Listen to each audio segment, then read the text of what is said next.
privy to a lot of what these teams are up to. He's really informed in the meta and looking at scrims and stuff. And he's like, yo, Cass and Ryze, these are the two champs you need to keep your eyes on. So I'm not really surprised that Michigan's picking that one up there and already securing the bot lane duo here for Michigan State. What do you think of this decision early? They showed all their cards in the bottom lane already. How do you feel about that? I think it's fine. You know, Dillaran and Moonlight are one of the top duos, not only in the BTN, but across the whole NA scene of Collegiate. So by locking them in, you're just playing towards your strength. You know, they're one of the strengths there. Work through that. Yeah, and I think the counter that you want to get is Kate Morg or something like Morgana Ezreal.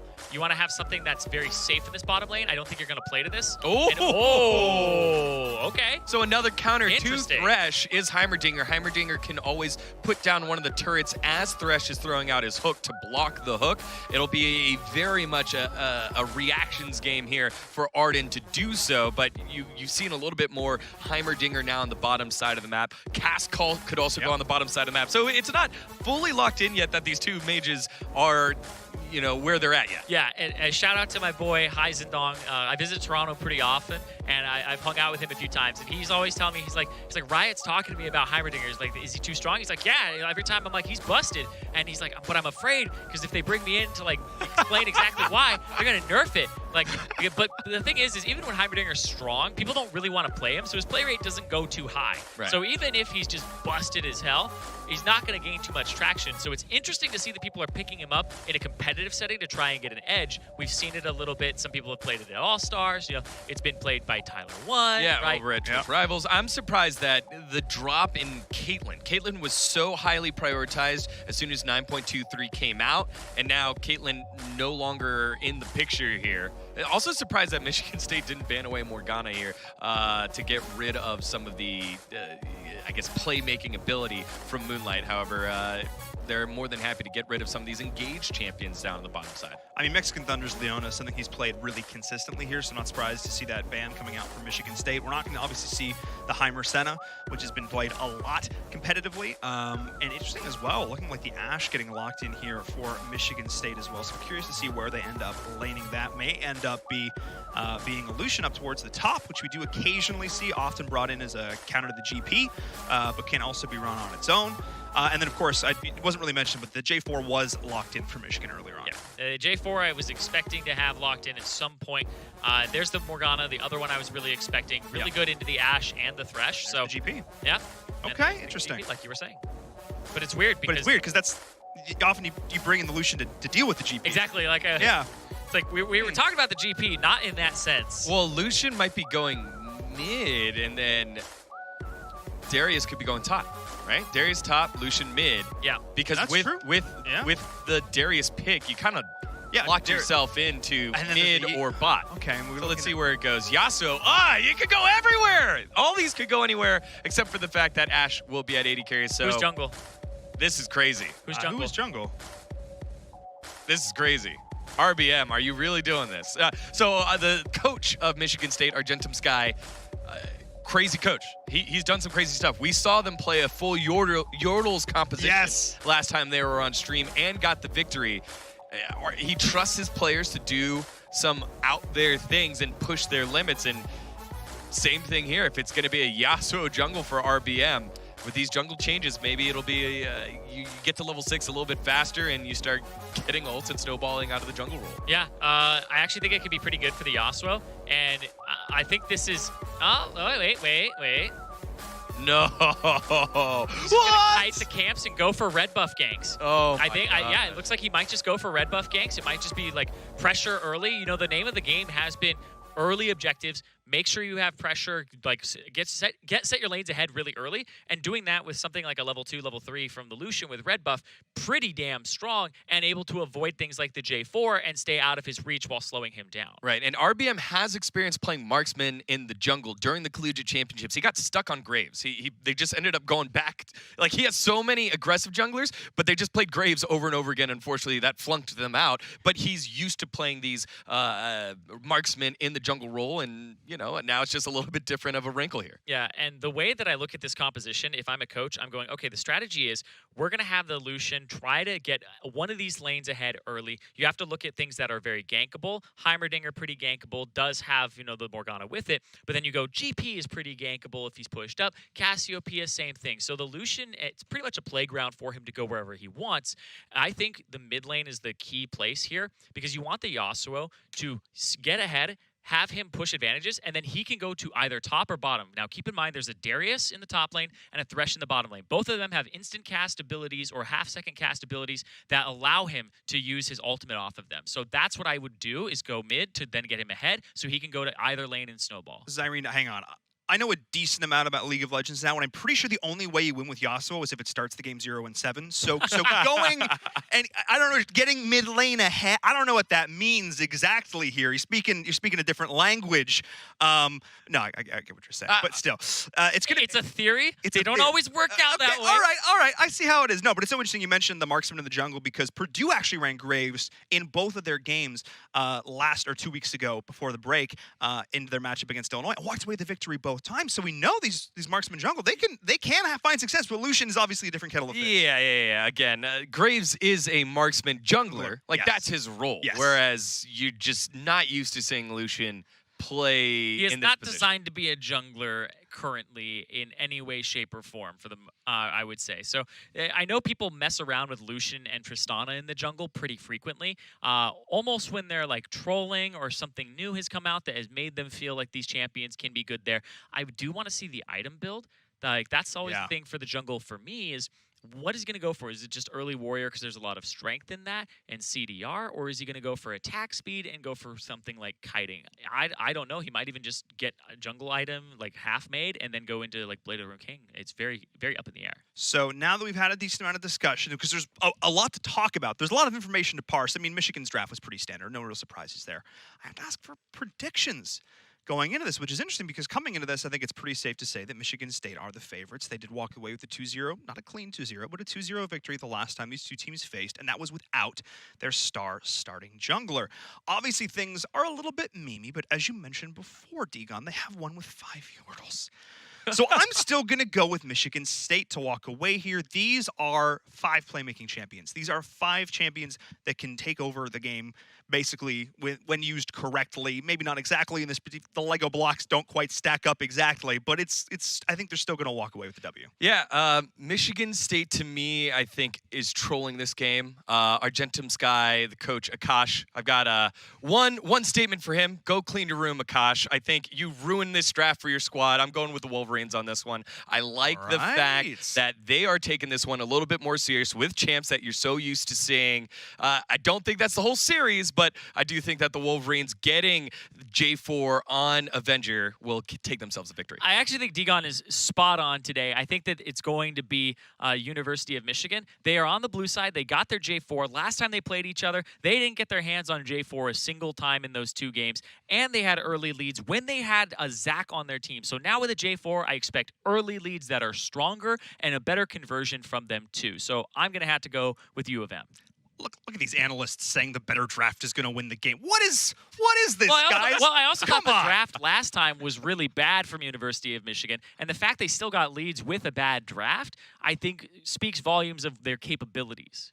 I think it's going to come down to decision making because that's where those last games fell apart. And when it gets into those tight late games, They have decided to draft well today. They have decided. Yes, The decision making is already off to a great already start. better. And keep in mind, these teams have had 2 weeks or more than that, multiple weeks to play, to plan, to strategize, to get used to the new patch, to go in and, make things a little bit better. So we're going to see. We did have some issues with the lobby, so we ended up having to remake that, which is why there's a little bit of a delay here. I do apologize. We are almost ready to get into our very first match of the day, brought to you by Grubhub. But before we do, final thoughts from the two of you going into this. You both picked Michigan to walk away with the win. What do they need to do? Actually, you know what? Forget it. We're just going to jump into the game. I don't want to keep you guys waiting any longer. Wait, I had so much to say, though. Let's say the game's going to start. All right, what are their win conditions, Zyrene? What do they got to do? Wait, Grubhub! No. In our first game of the day, brought to you by Grubhub, Zyrene, tell me. Thanks, Grubhub. So I'm really looking at the Lucian here. That's the key thing here. Because if it gets shut down, how are you going to actually win this game? Because everything else is just like you talked about it. The Yasuo is going to need some damn help. The Darius in this matchup is maybe going to push in, but at least not destroy the gangplank if he plays it okay. And this bottom side of the map, you're looking for setup plays. So if the Lucian gets harassed, if they play off the Heimerdinger, who should have the shove, I don't know how well they're going to do. And I like this Heimerdinger because it's all about pressure, especially on the bottom side of the map. I feel like that's where you want to play as the J4. You go bottom side. GP will just ulti. There's no teleport on Sunlight on this Darius. The bottom side of the map is your oyster, and I think that's where J4 is going to find the pearls. I think one of the big things that you have to worry about is the snowball capability of this jungle Lucian. I believe that Avenger will facilitate much better. However, if he does fall behind, if RBM's able to get a couple early kills, there's no longer a place where J4 can really sit on top of the Lucian. Lucian can outplay the flag and drag with his relentless pursuit. So it'll be pretty interesting to see how this goes. One other thing I want to know. I figured it out. I figured it out. All right, go ahead. It's not 5 Yordles. It's 5 High Noon. What? What? They're all using High Noon skins. Oh. What time is it over there? It's high noon. All right. Anyway, that's the wrong franchise.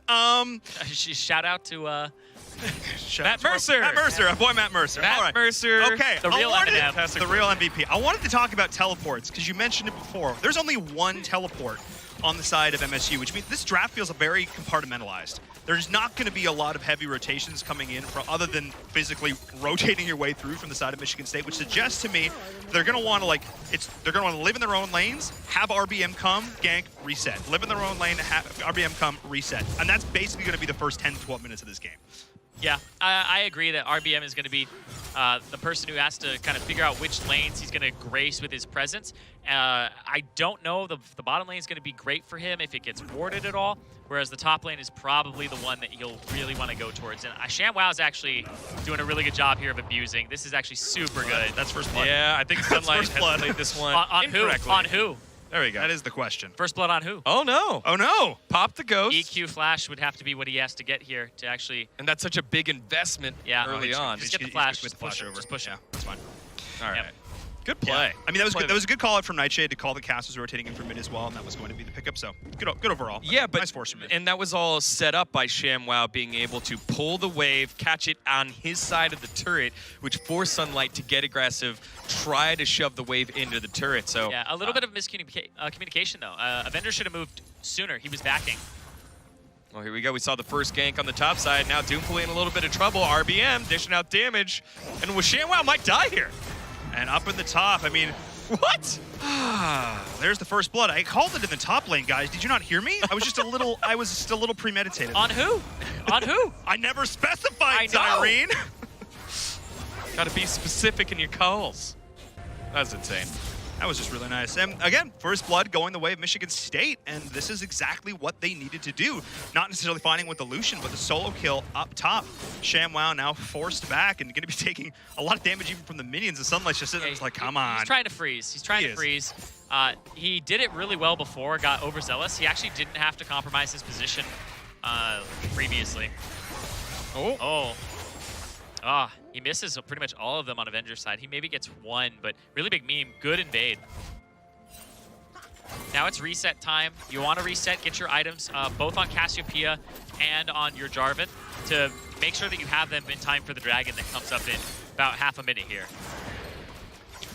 Taking a look at this, pretty much exactly what we predicted going to the start of this. But the question is going to be, our team's going to really prioritize these early Drakes? Because that's sort of the big question now is, if you're looking to go towards an early Elder, you want to prioritize getting these done as quick as humanly possible. The 26-minute mark is reasonably the earliest you're going to be able to bring that out. But for a lot of teams, they would rather look to push. They would rather look to deal with turret plates and get that early gold, rather than deal with these Drakes they know aren't going to be stacking going into even the mid to late game.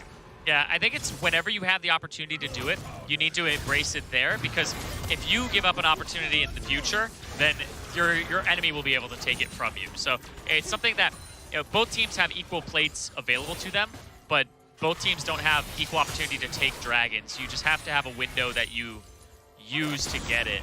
And then it neutralizes your opponent's ability to do it. Oh, what a great setup there. Avenger now getting to be at the right place at the right time. Nightshade trying to get himself out. Last auto attack going to be enough, and Doomfully able to answer back for the Wolverines in the mid lane. Beautiful play from Doomfully. He baited that in so well. As the fighting continues down to the bottom, Mexican Thunder's going to target. Nice flash, Black Shield trying to get himself out. Oh! Done, going on through, but then it's still going to be the trade for kills, and Arden's still alive. Moonlight trying to get himself out of there. Needs to dodge this one up, and not going to be able to find the hook on the return, but the J4 is rotating down. Moonlight's be careful. What a series of plays. Yeah, what a binding there by Mexican Thunder, looking like he was caught out, ignited earlier by Moonlight, but then after the flash of Dillaran getting a bit too aggressive, immediately getting bound up. What a play by Mexican Thunder to make that one equal. And what I think is going to happen now is there's going to be revisits. Avenger, we talked about before. Wait, that minion's a little too far up, and he got spotted.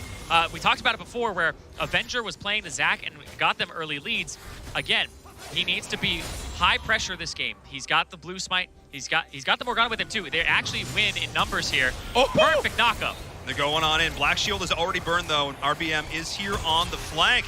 Everything is going in from Doomfully, trying to pick up that kill. Nice dodge though on the ult. The Gaze not going to lock him down. Nice little play there from RBM not to get caught out. They're trying to punish that flashes are down on mid lane and on bottom side, and that's why Mexican Thunder is roaming around, trying to be pretty opportunistic here. And I like that they're going to take this dragon because those flashes aren't up. They want to have a fight here, so they're basically saying, MSU, you either fight a disadvantageous fight or you give up the dragon. So I think it's a perfect kind of linchpin, or I guess put him between a rock and a hard place. Yeah, and with the turrets there, it makes it so much harder for Michigan State to get on in and try to fight through the Heimerdinger at a specific location. So nice little setup, nice play there by Michigan State. Yes, Avenger did blow his flash to get the knock-up, but they get themselves the first drink of the game. They do indeed, and a little bit of counter jungling coming in from RBM through all of that, but the pressure is continuing down in the bottom as well, as Sunlight looking to continue the pressure, finding the dunk, a second solo kill up in the top.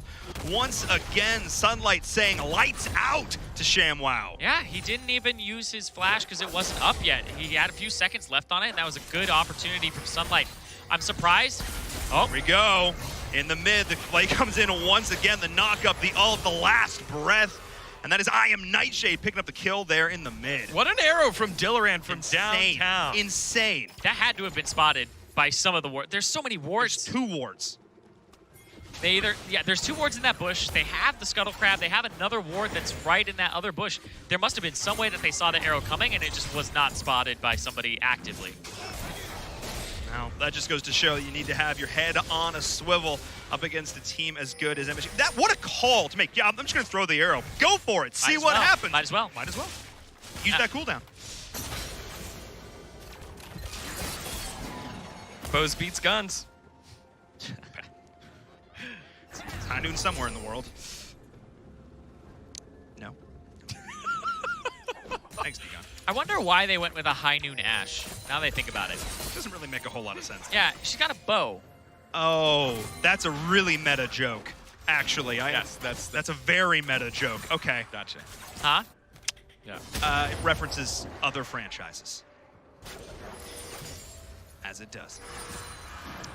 So Michigan State now taking the lead here. But she has a gun in that other one. That was a lot of early fighting and early punishment off of flashes and summoners, and now it seems like everyone's going to settle down just a bit, wait until this next set of... he's saying Doomfully in the middle pocket. Way. No way. Here we go. No way. All right. No way. I mean, if that happened, I mean, Doomfully, that's a fool me once, shame on me kind of thing. Shame on you. It's one of those things. It's not going to happen twice is what I'm trying to get to. All right. I do think that it's smart for Dillaran to do that because you have Ashe on the opposite side, and it's a lot harder to aggress on the bottom side with all the turrets that are up. If you even ult the Heimerdinger, you still will get punished and possibly like counter killed. So using it mid lane to set up Nightshade, not a bad idea. Yeah.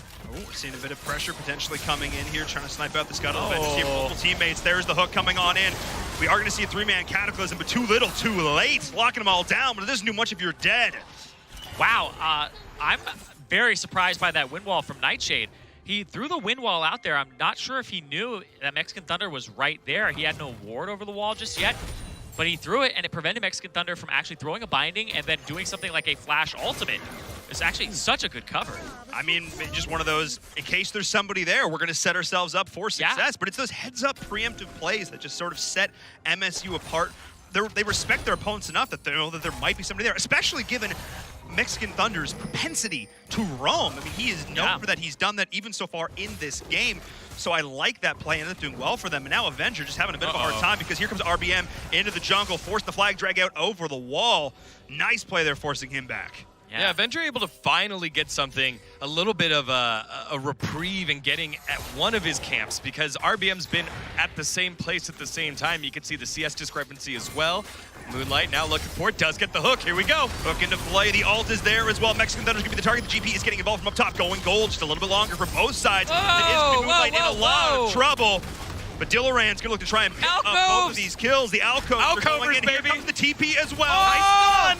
Here comes the TP. Dillaran now on the run. ShamWow will finally be able to get it. Maybe. No, he messed up his barrel. The binding does go wide, and Dillaran will eventually go down. ShamWow finally getting himself on the board. I mentioned it earlier. There's only one TP on the side of Michigan State, and it's Dillaran who's got it. These are very compartmentalized fights. If the University of Michigan decides they want to commit, they can do so, and that's what happens. Yeah, and are they going to lane swap here? Are they going to send the Heimerdinger and the Morgana to the top side? Because Sunlight's going to get a lot off this, but right here, I think this is a big mistake from Arden. Watch what happens. He actually does this, and then he runs straight at the Ashe again. Should have just actually stayed in his position. Ashe starts getting some counter damage on him, and that's what causes Arden to get low enough that Dillaran feels like he can reach for this. Instead, you should have just... The Ashe was no threat to you. The Ashe was retreating. At that point, you just stay, wait for Moonlight to get out. Look at this. No. Well, and here we have more fights breaking down there in the bottom. Have some help as we have the two-man knock-up. The ult coming in from the J4. Avenger not even waiting to avenge his teammate. He's going to get the preemptive strikes. Now I Am Nightshade is going in there trying to pop it out. Able to get the kill onto Doomfully. Nice counter kill, but that is still going to be the setup for the University of Michigan to walk away with this Drake. Wow, that only did not just cure scurvy, it kept him alive throughout. ShamWow able to bait out the bottom lane, Dillaran and Moonlight. The Drake, the second one, heading on over to Michigan, but Michigan State get a whole ton on the top side of the map. 2 turrets, almost 2 turrets there. And so Sunlight dominant right now on the Darius. Yeah, very, very dominant. 30 CS lead. Uh-oh. Yeah, exactly. You got to make sure that there's something over there instead of face checking it. What healed Arden so much? Was it, I think it might have just been Triumph, because he got so much healing there. There's no heal on the side of Michigan, so... His scurvy, cure scurvy. Cure scurvy and his grasp. Wait. ShamWow, right? You're talking ShamWow? GP? Maybe I mixed up the GP and the Heimerdinger. Yeah. Yeah, it was GP there on the bottom. Okay, that makes way more sense. I was kind of like, what? Yeah. I thought, I don't know why, but like when they're both running and there's like particle effects on them, for some reason they kind of look similar to me. I don't know why. They don't look anything alike. They both have nice hair? Yeah, I don't know what it is. I don't know what it is. You know what? I really want Neither does Shane. Don't worry. Shane, that one's GP. That one. Okay, thank you, bro. Killed for the third time. He's dead. No. No. Oh, wait. Whoa. Yeah. Wow. ShamWow, guys. ShamWow. You're welcome. Oh, no. No. Dillaran hits one, but the first one, and now we got to watch every single arrow. Dillaran just set himself up for so much success. Well, not if he dies. There is a... Oh, you can't really take that path out. Now it's potentially Moonlight there. Like the teammates are coming on in. Getting pulled back through the flag and drag. Now it's Mexican Thunder in a whirl. The first block goes down as well. That is the pick one of the support, but the counter route going on in. And the last one before he dies, now Doomfully's here. Able to get the counter kill into the thread. Nicely done. The spun on I Am Nightshade to try to get himself out. The counter doesn't continue to lock down Dillaran. The damage is still there. The Cassio-Heimer combo is going off.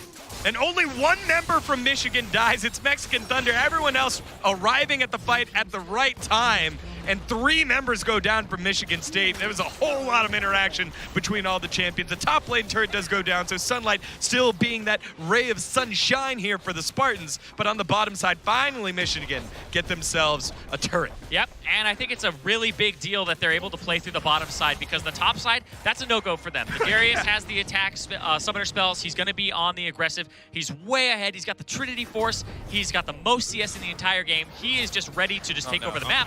Now they have to make sure that they can keep him contained. Mexican Whoa. Thunder feeling incredibly confident underneath his turret. Ends up dealing more damage than receiving there. But the turret does still go down. And this is one thing I talked about, the idea of having these pieces interacting on their own and not really coming together. MSU has lived on their own this entire game when eventually they decide to come together. Wow. Okay.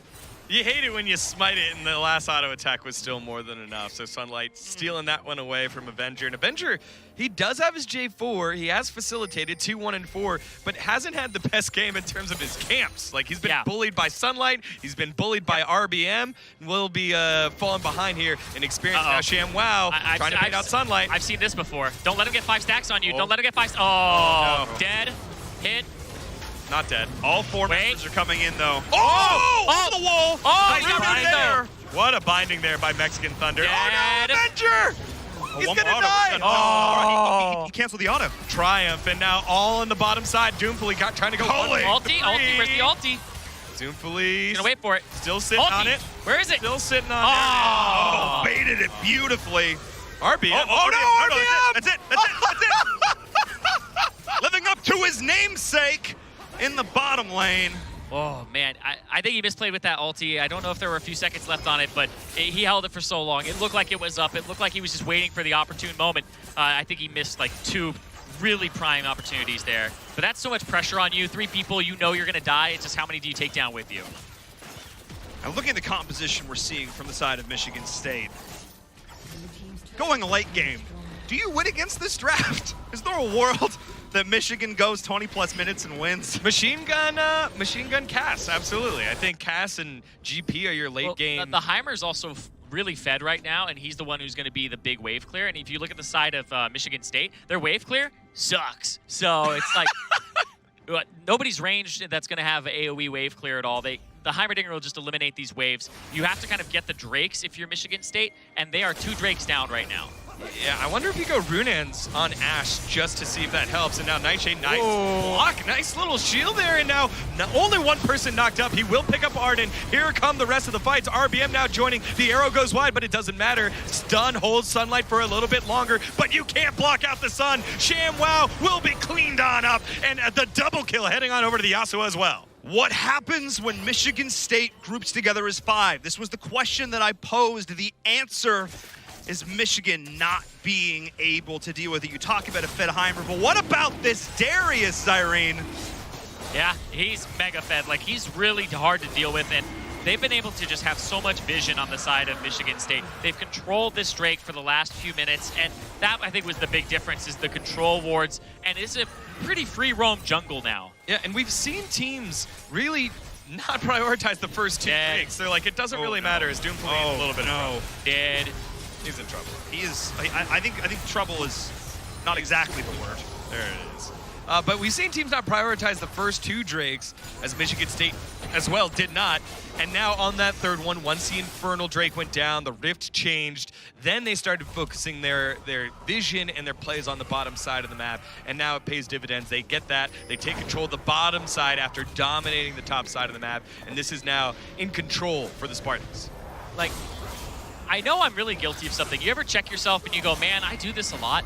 And for me, I really just underestimate / downplay Sunlight. And I don't know what it is. Even last split, I was kind of like, oh yeah, he gets away with crazy things. He plays the Garen, he plays the Darius, he plays no teleport. I'm like, he's really hamstringing his team by doing these things. He's playing like Garen with Ignite. I'm like, why? I don't like playing with those characters at all. I feel like it's so hard to play around them. I feel like they have to definitely do really well, but Sunlight has continuously done well on these champions to the point where I cannot say that he has been lucky in these matchups. I cannot say that he has gotten off scot-free, because he has been ganked early. He has come back. He's a very clever player, and I just don't feel like I've given him the credit that he deserves. And it's very apparent in this game that he is a dominant player when he has these matchups. He's very familiar with this character, and he's very familiar with pretty much all of the characters that he has played top lane, even if they are not characters that we are familiar with or we are well-versed in. Actually, I want to give, while we're giving props to players, I got to give a lot of props to Mexican Thunder. His bindings this game have kept his team in a lot of these fights, and he's somebody that started off the season, I had some question marks, let's put it that way. I had some question marks about his play. His champion pool didn't seem super robust, he didn't necessarily seem super confident, But this game so far, the reason they have 11 kills, a lot of them has to do with him, involved in 7 of them so far. But now we're seeing the party coming on down the mid. The arrow goes out and finds one, and this is going to be the start of the kill. Going on in with the Calling Mexican that are getting instantly deleted. Not a whole lot he can do about that. Trying to go gold to stay alive a little bit longer is Avenger, blocking in multiple members there, but it's not going to do a whole lot as RBM is still able to survive, and the Baron has spawned. Should they so choose to take it, they are battered and bruised, but it looks like that's going to be the call. Yeah, but Doomfully has to get into these fights somehow. He doesn't have flash for a few more seconds. If they fight now, he won't have it up to try and make a hero play here. Doomfully, he wants to get in there. They want to try and go in. This is going to be the play, but it is still going to go the side of Michigan State, and the multiple man knock up. The follow-up is there. Moonlight and crew trying to chase down Samwell. Bring him back in. Give him the dunk, and it's Doomfully up next on the menu. As Sunlight is just such an absolute beast at this stage. The triple kill for him, and he is not stopping. He is not slowing down. And this is Michigan State just going full tilt. And just like our solar system, everything revolves around the sun. Sunlight, 8-1 and 2, taking care of business, running it down there, able to take and use the Rift Herald along with the Baron, and you can see this team running on full cylinders in game number 1. And we are seeing just the continued push going on through, and I don't think there's a whole lot that the University of Michigan's going to be able to do about that. Shelly joining in the fray, and at this point, the game may not end at this exact moment, but the lead has been established. More than 10,000 gold is the difference between these two squads, and only one turret has been picked up for Michigan this entire game. Oh boy.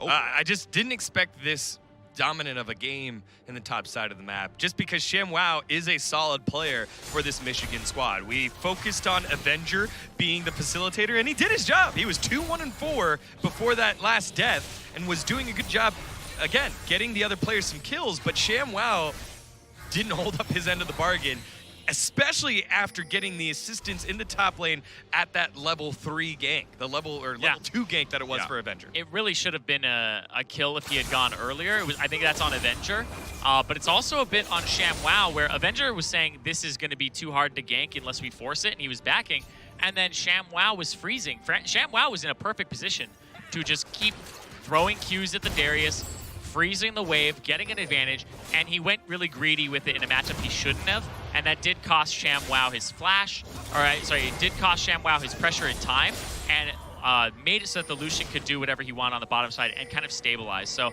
I think they'll definitely look back at that early game and see what the issue was, but we'll see if they get back in it here. Avenger goes in, preemptive Black Shield to try and keep him alive just a little bit longer. A lot of damage is being done, locking him down, but return damage is just too much. Nightshade is in the back, just ripping them apart through all of this. The Heimer's trying to survive. The Root's going through. Nice follow-up onto the thresh of the damage. Dillrain is just on the flank, going off through all of this, though. He cannot be stopped. He cannot be slowed down, and ShamWow just watch the rest of his teammates fall. That is going to be a quick, clean ace coming in from the side of Michigan State. And what a surprise. Kel Surprise, Sunlight is there on the flank to continue to just run it down. The only TP on the team being utilized by Dillrain, and that is going to be the first game. Not a whole lot. The University of Michigan, RBM, really though? Okay, that's fine. Degon, take it home. Michigan State, what can you say except it's Anu? You got it there. Oh, what a first game coming in from Michigan State. There was doubt on the desk. The end of that game so fast is 10:45. It might end the series before noon, though. Almost debated. It's 11:30. There we go. Well, that was game number 1. All right, what can you say about that? So, there's a lot of things we could say about that first game. I think a lot of it has to do with the individual mechanical plays of the side of Michigan State and the fact that this roster is unchanged. One of the few rosters in the BTN that came in from last season and has only continued to evolve and work on their synergy, and I think they're starting to reach their apex right now.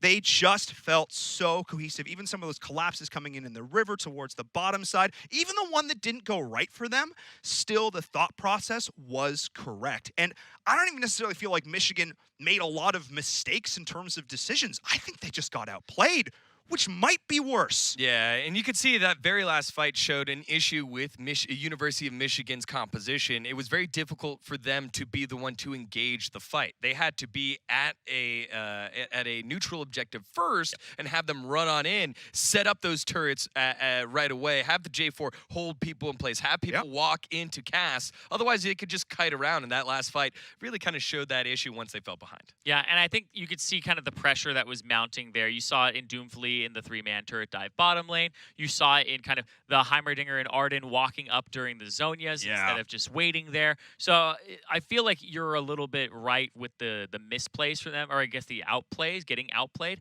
I think they outplayed themselves a little bit too. The synergy in the top lane was a little bit off, and that's not really a lane you should gank too frequently. And I think Avenger understood that. I think it was a little bit, I think, out of sorts. And it's definitely not going to get any easier for them. Now their backs are up against the wall. They lose this. They're not going to play against the East. They're not going to play against the West at all if they lose this next one. It is, of course, a best of 3 here in our first semifinal, but Returned is standing by to give us a deep dive into some of the amazing plays from that last game. Return walks through it. Exactly. And while this definitely wasn't a game where Yumish was walking away with too much on the back end, what they did have at the front end was definitely a lot of compositional advantages. They had the push, they had the shove, but of course they do fall here at basically their Achilles heel, and that is the neutral objective play. And this right here is that last Baron fight that set up at least for the end of the game. You can see right here as we're able to play this one out that University of Michigan doesn't really have any vision of this objective. It is completely in the room. Oh, and we got next. There, it is completely in the realm of Michigan State here, and this is exactly what you want to be doing when you are a team in advantage and you want to be fighting without a certain member. So right here, you can see Gangplank on the bottom side catching a wave. Fun fact, he's got no TP, as you can see right here.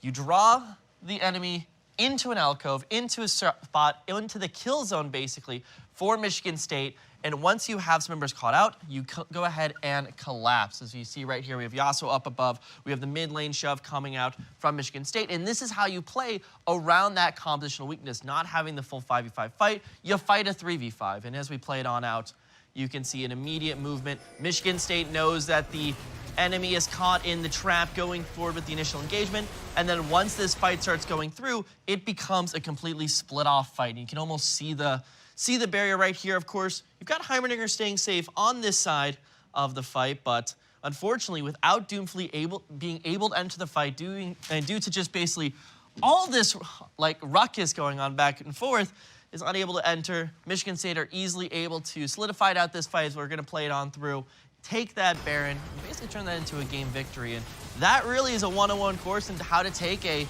disadvantageous composition into the advantage position with the macro movement, with the neutral objective play, and just with the win. Back to you guys.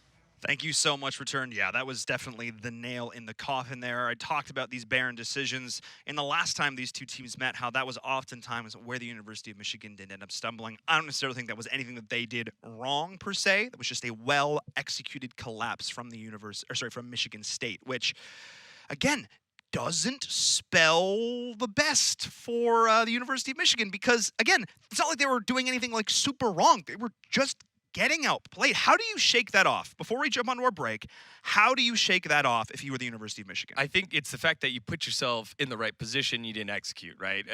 That's what you really mostly practice on. It's your execution of things. If you don't have the right answer, that's different than being like, hey, we got to the right stage and then we just messed up.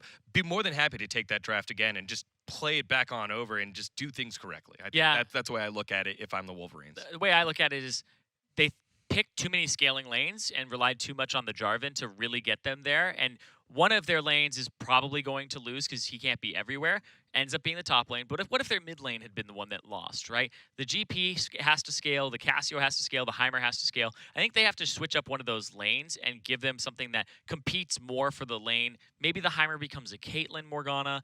Maybe the mid lane becomes something that can actually like push a little harder against the Yasuo early and have some mid game as opposed to Cassiopeia. But I don't know if it's top lane because it seems like Sunlight likes to play champions that are big bruiser melee dominant champions in lane. So I think that's the one you probably sack. but I don't think you put everything on Avenger to really carry the game from start to mid-game. Yeah, and last time these two teams played in the semifinals, it went the full distance. So I trust that Michigan will go back, get their Cinnamon Toast Crunch, and just, really think about how they want to play here.